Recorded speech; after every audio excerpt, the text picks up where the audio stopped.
Vous le savez, parce que je le répète dans quasiment chacune des vidéos de cette chaîne.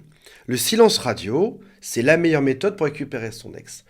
Mais est-ce qu'on peut en être sûr? Et éventuellement, qu'est-ce qui se passerait si ton ex ne revenait pas suite à ce silence radio? Est-ce que ce serait un échec? Qu'est-ce qu'on pourrait changer pour que ça fonctionne? Avant d'en parler, si vous le souhaitez, abonnez-vous à la chaîne. Il y a aussi un quiz qui s'appelle Quelles sont mes chances de récupérer mon ex, qui a une formation offerte juste après, et mon équipe qui vous attend au téléphone. Il y a un lien qui est juste en dessous pour prendre rendez-vous. Première chose qu'il faut garder en tête, le tout premier élément de cette vidéo, c'est ce qui est rare et cher. Prenons le cas de l'essence. Moins il y aura d'essence, plus c'est rare, plus ça devient cher. Prenons le cas d'un métal précieux comme l'or par exemple. Les métaux qui sont moins présents sur Terre valent plus cher. Alors attention, ça vaut cher si c'est utile. Une chose qui est rare et utile sera chère. Prenons le cas par exemple, dans un autre domaine, d'un lancement d'une nouvelle console de jeu, une PlayStation. Pour créer de l'engouement autour du lancement de ceci, les créateurs, les diffuseurs de cette console vont créer une rupture de stock pour faire penser que, comme il y en a moins, il faut se battre pour en avoir un. Aujourd'hui, tu es en silence radio. Tu es en train d'organiser ta propre rareté. Je ne suis plus présent dans ta vie. Je ne t'apporte plus ce que je t'apportais précédemment. Si tu étais utile ou si tu apportais quelque chose de positif à la vie de ton ex, en faisant ce silence radio, tu vas commencer à briller par ton absence.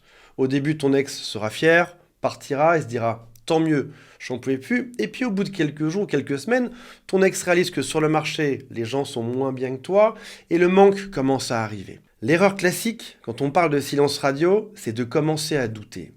Tu te dis « mon ex n'est pas revenu aujourd'hui, je n'ai pas eu de nouvelles de mon ex depuis des semaines, ça signifie que mon ex est passé à autre chose ». Et encore pire que ça, je peux me souvenir que j'ai des défauts moi-même. C'est-à-dire qu'en gros, mon ex me reprochait des choses. Et là, finalement, peut-être que je suis en train de tomber dans un piège. Mon ex me reprochait plein de choses. J'ai créé de la distance, mais mon ex doit être bien heureux sans moi. Ce qu'il faut savoir, c'est la chose suivante. On a tous des défauts sur Terre. C'est-à-dire qu'on est tous des sommes de qualité et de défauts.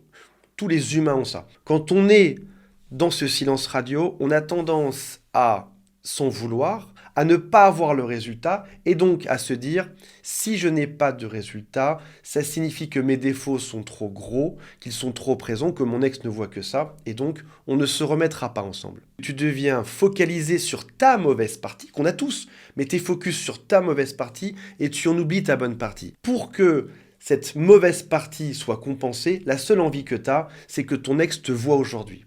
Tu as envie de corriger ses défauts pour que ton ex te voie, ton ex te dise « Ok, je m'étais trompé ». Tu as envie de revenir en trompe dans sa vie, de lui montrer à quel point tu es une personne géniale pour que ton ex réalise que oui, tu n'as plus de défauts, tu es devenu quelqu'un de parfait comme un demi-dieu, ton ex devrait revenir avec toi.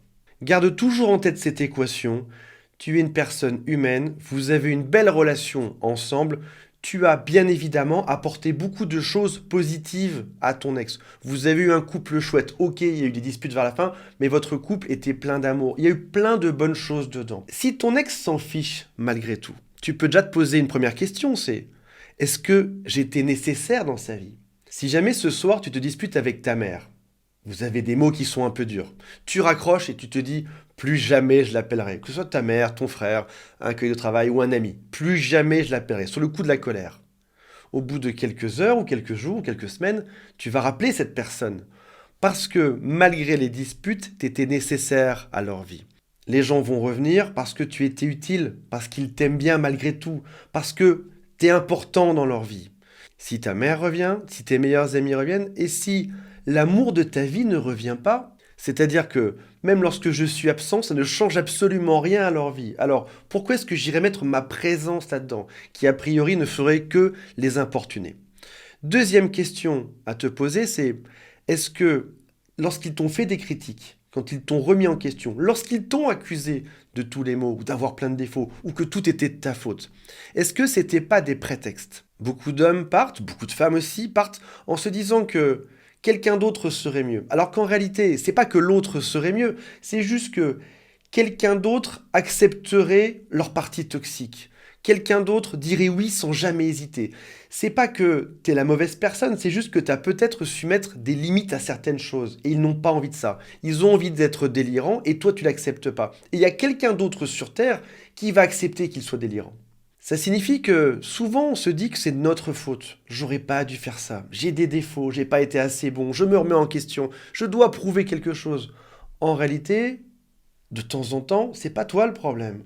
C'est juste qu'ils ont besoin d'autre chose ou d'être approuvés par d'autres personnes. Et ça s'arrête à ça. Assume ton côté positif, assume aussi ton côté négatif.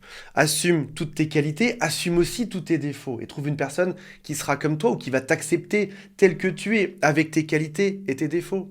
Et si jamais avec ton ex c'est toujours compliqué, c'était peut-être aussi compliqué dans son couple d'avant. Et peut-être que ce sera compliqué dans son couple d'après. Laisse quelqu'un d'autre être malheureux à côté de cette personne aujourd'hui. On a toujours tendance à prendre cette équation sur du court terme, à se dire mon ex me manque aujourd'hui. Mais si on prenait un regard un peu plus lointain, avec un peu plus de hauteur dessus, on pourrait se poser la question, est-ce que je me serais vu encore 10 ans de plus dans le même type de relation? Est-ce que j'ai pas juste un espèce d'ego mal placé ou une forme de dépendance qui fait que je veux cette personne aujourd'hui, mais quoi qu'il en soit, ça n'aurait pas fonctionné. Le silence radio est l'excellent test pour savoir si tu es utile dans la vie de quelqu'un d'autre ou pas. Reste là-dessus, aie confiance en toi et continue dans cette direction. Voilà mes amis, j'espère que ça vous a intéressé, on se retrouve prochainement. Salut à tous, bye.